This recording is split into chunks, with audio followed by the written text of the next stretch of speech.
G'day, how are ya? Welcome to another episode of Lure Building, and this is the Fisherman's office. For those of you who don't know me, my name is Lee, and I post content regularly for lure builds like this one here, and others, as well as gear videos and fishing videos to keep you inspired to get out and have a crack at fishing. So if you want to keep up to date, subscribe, all that stuff. We're going to get stuck into the next lure build, guys, which is the last of my 4-part FO Cod crank series. And so we're tackling none other than the Megabass Big M4.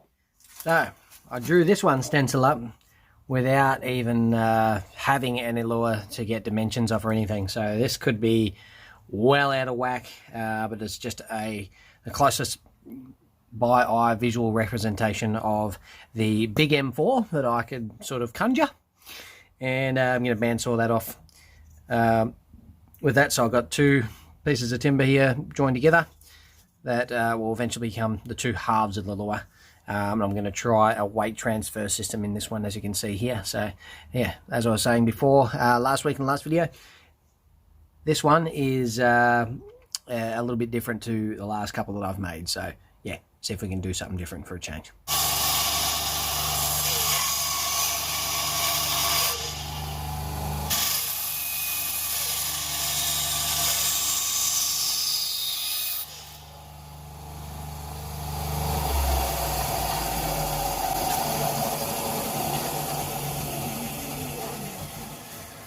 There's the beginning.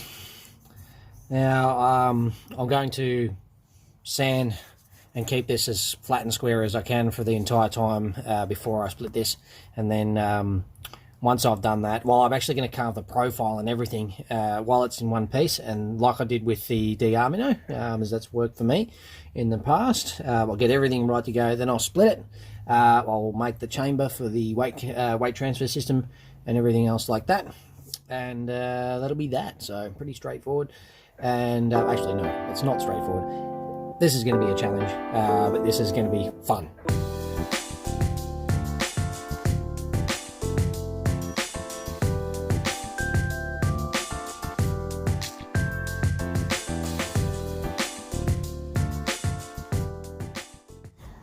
Yeah, so I've got this giant block of wood square and in shape, so looking pretty good.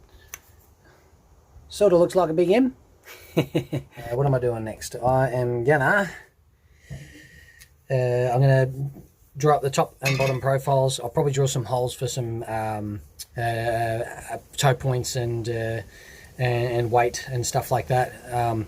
Just the front holes to start with, because I'm actually going to channel this inside the wood so you can't actually see anything but that on the bottom, which is going to be pretty cool. It's the next day, guys, and we are ready to do some drilling of some weight holes and carving of shape. So that's really the main aim today, and then I'll be trying to organize bib shape and bib shape and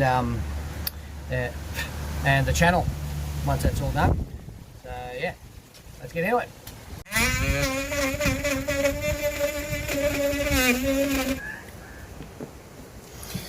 Got some holes, hook hanger on the front, back hook hanger, weight hole here. I'm going to do the chamber next after I can split this and after I've done the profile. So I'm going to actually carve the profile. And yeah, that's pretty much it. I will cut the bib slot now though. Now the bib slot, the bib slot hole, so the bib slot will go through the toe point hole here, because they're quite close to the head, they're quite close to each other, so I'm going to have to actually cut a groove, cut a slot in the bib as well, just to allow the toe point to go through. So yeah, we'll do that in a minute, but just got to cut this now.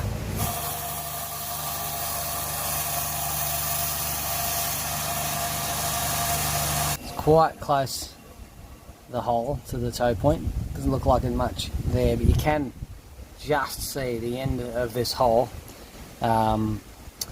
has where the bib will come out. So yeah, I'm fairly confident I should have to cut at least a little slot in the bib when it's done. So the bib's not actually super wide because it's quite a narrow top profile and stuff. It's got to probably be as wide as the belly here, so it's going to come out to about this length. It's going to be a completely sort of custom bib shape, I think. So sort of like almost like the shape of a willow blade in a way. That's, yeah, but a little bit more rounded at the top, not as narrow. So yeah, gonna be different. So yeah, that's sort of what the Big M's bib looks like from memory, just looking at it. I'll have to take another couple of looks at some photos and stuff, but yeah. But just looking at these two ball sinkers I put in here, it's gonna go in pretty well, I think. So you know, it sits pretty flush in there. It's those two there. So yeah, pretty well on center line, the weight, so that's good as well. Then it'll be 3 more sinkers that go in behind this toe point here in the channel once I finish carving the profile. So we'll get started carving the profile. Yeah, so a quick cheat. I just hit it with the bandsaw for a bit, just getting rid of excess material, because obviously it was quite blocky before and there's a lot of material there. That takes absolutely ages to carve away with a box cutter if you're doing it that way. So what I did is just matched the profiles as best as possible with the bandsaw. I filed it sort of back to a uniform shape. There's still a few little, you know, lines and nicks in here. It's not perfect, but yeah, I've done that. In doing so as well, actually, I found a weak piece of wood just in this corner here, so I've actually just super glued that in for now. That may come out again during the profile carving. We'll see how we go, but yeah, it's just I'm gonna leave the head alone for a while. I carve and, you know, get these chamfer lines done and go from there. So yeah, it's almost like an egg shape, if you know what I mean. So it's quite narrow at the top and wide at the bottom, sort of like this. So yeah, I'm going for that sort of look, this lure. So yeah, hopefully that, you know, with the weight that I put in here later, is going to counteract the amount of wood here to make it so buoyant. Hopefully it sits pretty much the same as the original, which I've seen on a video call with Mark Whitford, because he's got one of those lures. So it gave me a bit of an idea what they look like in the water, and I've seen them swimming before, so I'm pretty sure I can replicate the action by getting the right bib shape and angle. So yeah, let's keep going. We'll carve this shape.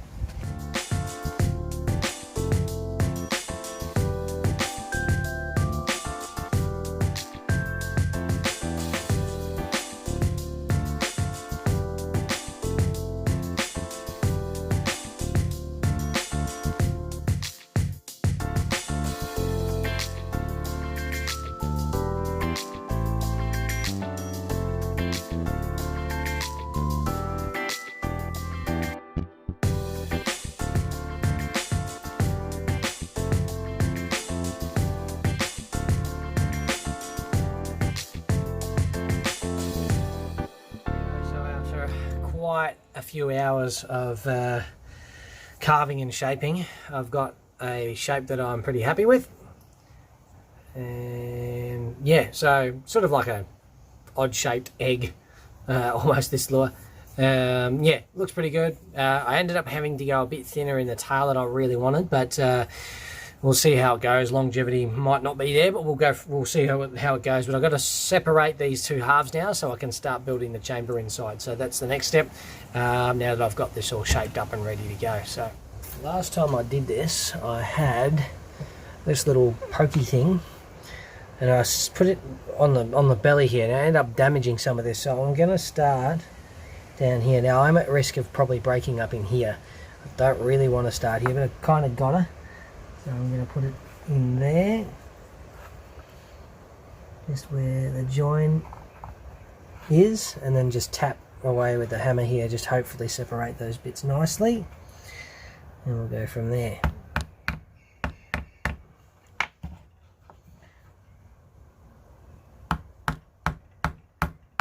I'm not really doing what I want it to do. I have to go to the belly again.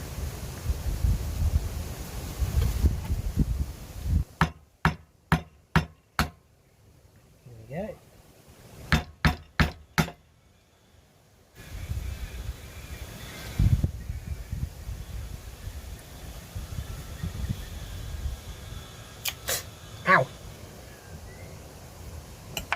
They're good. We're good. Okay.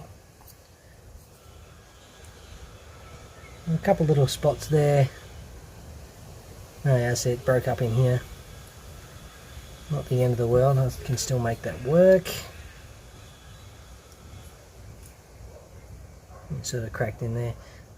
I had to super glue that point in here because it didn't really, well, I was filing actually, and it went a bit pear-shaped for me, which is a bit of a shame. But having said that, you know, I'm not too disappointed in how it looks. So now I can see where I can put the channel for the counterweight system, the weight transfer system, I should say. Yeah, I'm just going to keep checking depth, use this little burr grinder here, and go from there.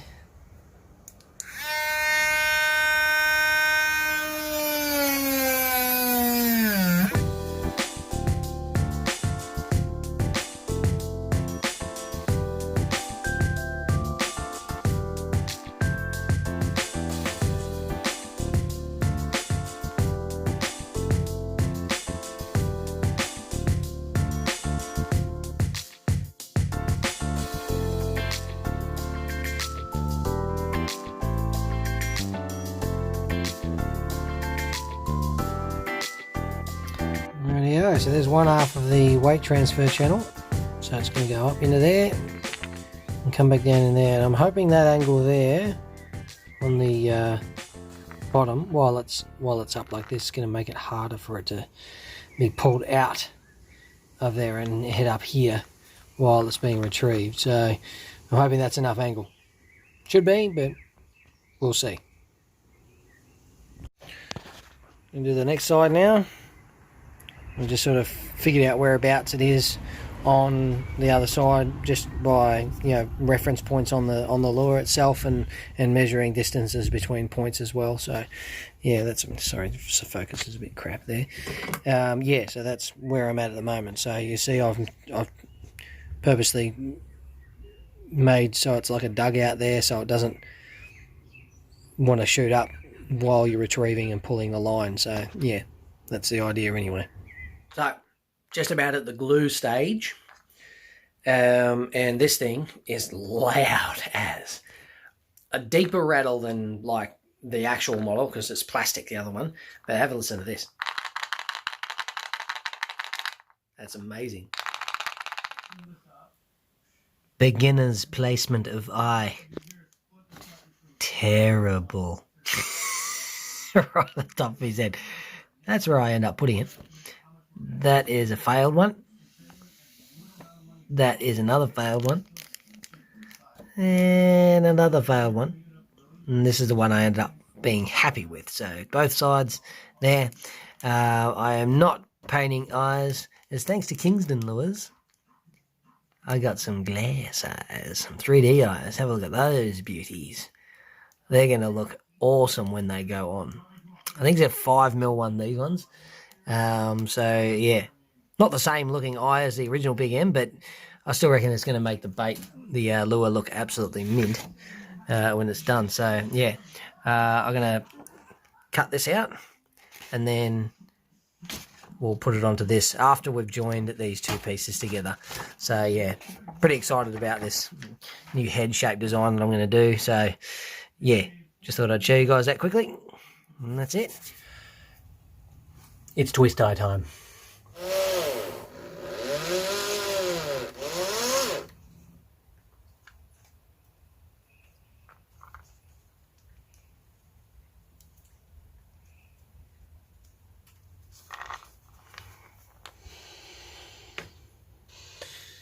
Alrighty, so without getting too much glue around this edge here, I'm going to sparingly put it across the top. Really small amounts on the bottom, maybe even do it from the outside, and just poke it in there, and I'll just sit here for 5 minutes just rattling it around so that these don't get glued in, just in case some glue does escape into there. So I'll work some resin into the channels here where the hook toe points and the toe point and the hook hangers go, and yeah, sort of just hope for the best, really. Hopefully it goes all right.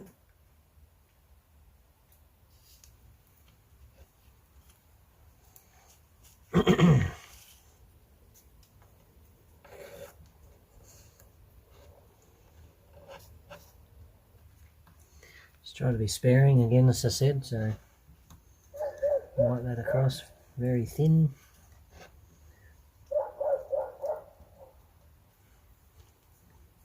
Jed clamp it.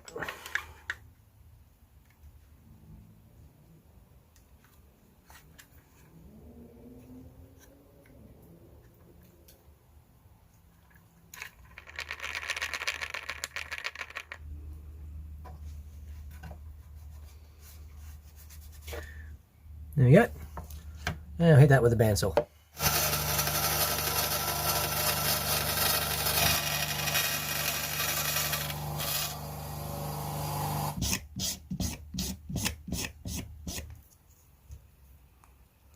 She's been a terrible old few days, weather-wise. Last few days this week. So it's a bit cold and terrible out here at the moment. So now, got to glue these stinkers into the bottom of the lure here. That's our ballast weight, which I'm going to do now. The old baking soda and super glue trick.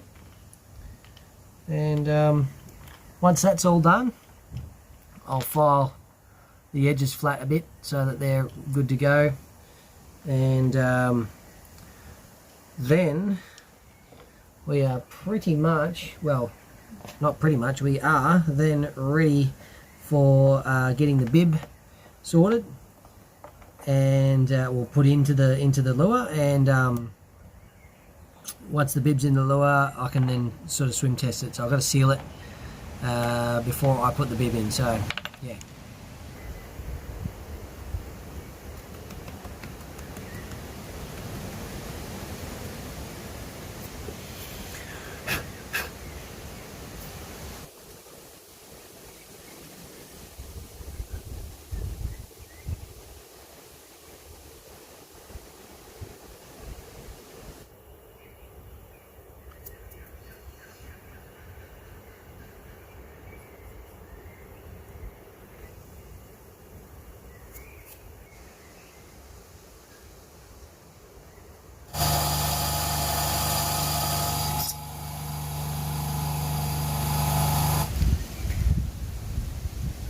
There we go. It's wedged in there enough for me to seal, and then yeah, once I've sealed it, I'll be able to properly wedge that in there. It's pretty tight there now, but once I put the sealer on it, it'll expand the wood a little bit to make it harder for that bib to go in a little bit, and then I can just sort of force it in, and then test the lure with some hardware and stuff like that. So.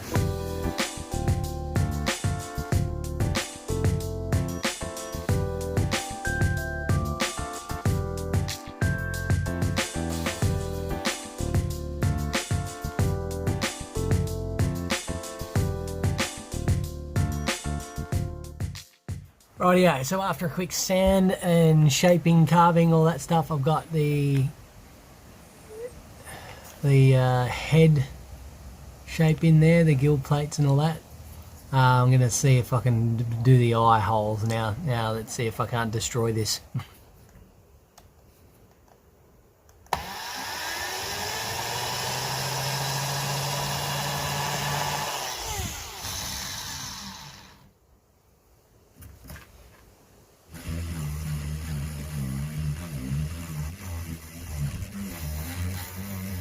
Alright, just got home from work, had some food, and this thing's been rotating all day and all night as well, just because I forgot to actually turn it off this morning when I went to work.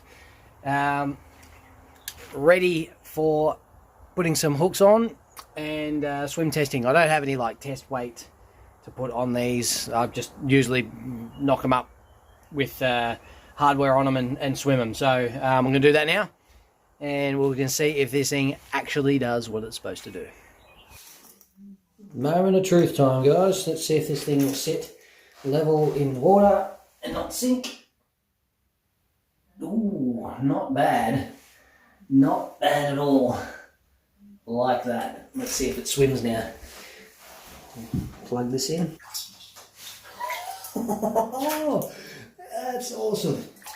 And it makes noise.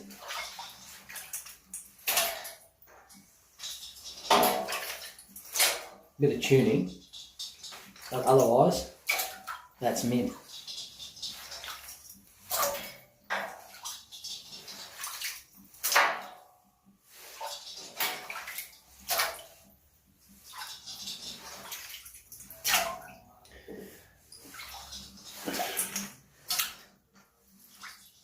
I'll have to get Mark's opinion on whether this is matching the action or not.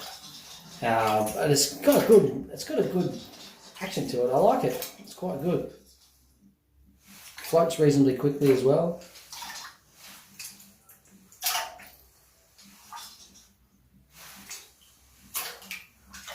It's heavy. It's a big bit of wood and a lot of weight in there from the sinkers. So I don't know how deep this will dive. It's probably, I reckon it's a little bit more buoyant than the original by the looks of where the body sits in the water there. The original is a little bit lower. It's basically literally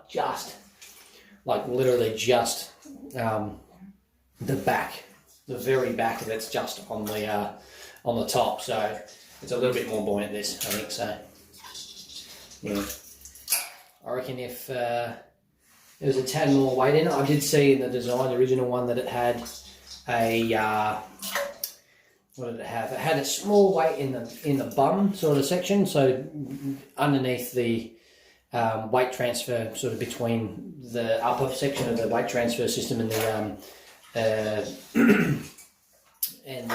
lower section there, sort of where it starts to taper here, about here. There was a small weight in that. I left it out because I thought the lead would counteract that, because I think it's a little bit heavier than the steel balls that are in the original Big M. So yeah, but I am chuffed with how that's going right now. So yeah, and it makes noise, so I'm happy with that. Alrighty guys, time to paint. We're going to start with a pearl platinum base. And it's going to be very simple, this one. It's going to be a pearl and transparent black lure with like a pearl platinum black sort of scale pattern over the rest of it. Yeah, I tried this on one other lure as well already. It came out okay. I haven't sort of done anything with that one yet. That might be a video later on, not too sure yet. And I'm going to go with an orange belly, similar to how I went with some lures I did for a mate. So sort of in a way like these vibes here, if you look at this, sort of like that black, the orange belly type of look.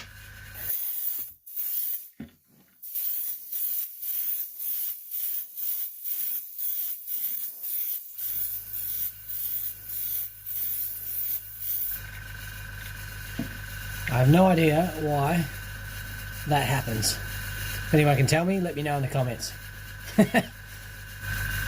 Got the old transparent orange out now. So I'm going to do a belly coat. It's going to go right up to the chin here, right up to the chin. Yeah. I might blend a little bit. I might blend a little bit later with the black and stuff. Don't know yet. I'm not too sure. Actually I might even keep the head black along where this lower part of the gill plate goes. But I'll cover the whole bottom in orange to start with and go from there.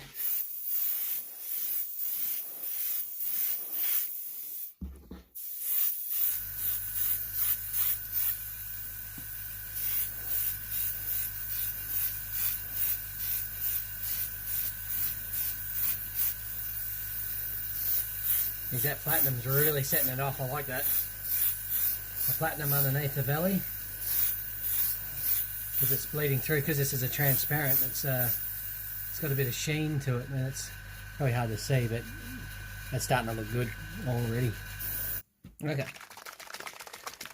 transparent black. Let's see how it looks.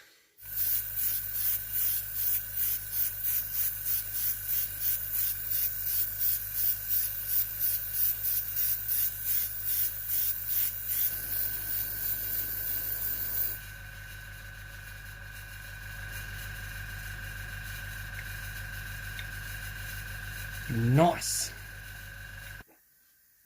Scale pattern is going to be this fine one. Is a loofah sponge. Okay, guys, so I just went over this with a pearl black as well. I hit it with the pearl platinum before, and I just come in with a real sharp angle like this to try and get a 3D effect, so that there's less spray on one end of the scale pattern than the other. So yeah, sorry you guys missed that, but yeah, I forgot to press the record button when I started painting, so that's my bad. Well, you'll see the reveal anyway when I pull this off. Hopefully it looks mint.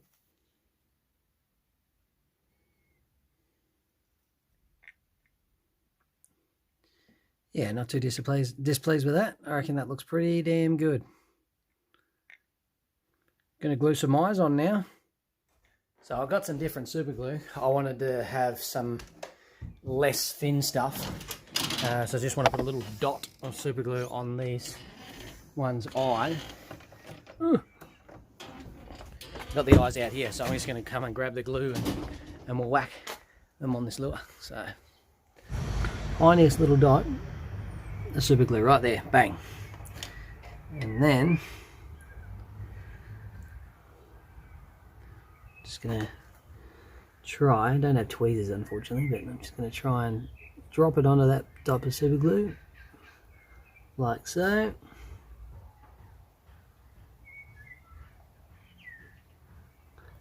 Damn it, decided I wanted to glue my finger instead of the freaking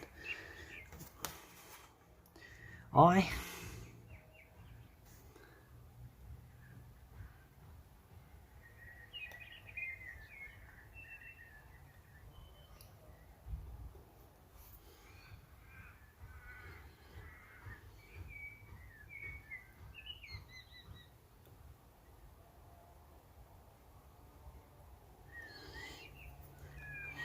One eye.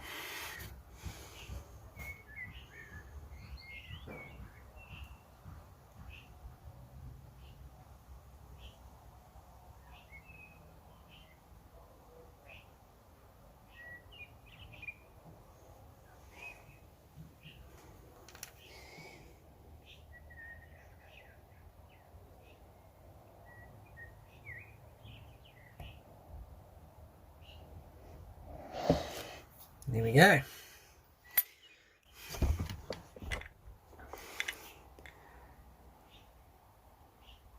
Yeah.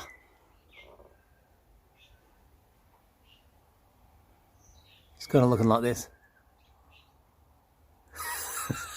Right out, everyone. I'm going to let that set for a few minutes, and then it's time for clear coating, and then we are done with that. So yeah. Absolutely chuffed with how this is coming out. Nice orange belly, sort of like a deep darker rally. I didn't want it to go pop like real fluorescent like other lures that I've made already, namely the Wilson Slickback copy. I wanted to make this one like a real dark, just to contrast it up a little bit. But I like that scale pattern. It's looking good. If we can get it to focus. Sort of fades off there. Didn't really prep this that well. The surface isn't fantastic, but prep work's never been a strong point of mine, so I'm still happy with the lure itself, and can't wait to clear coat this thing. It's going to make it really pop out, and yeah. There she is, guys. Absolutely awesome. Finished and ready to fish, pretty much. It's still a little bit soft in the clear coat, but happy with how this lure came out. And yeah, so very, very cool, guys. Happy with the eyes, happy with the rattle, happy with the swim.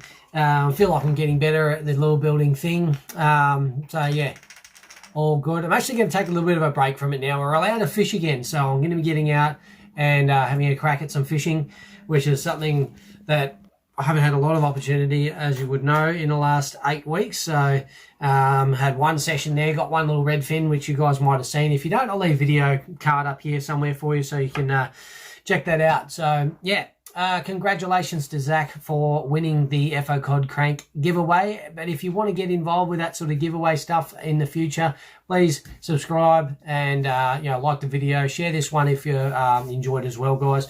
That all helps tremendously with the channel and the growth.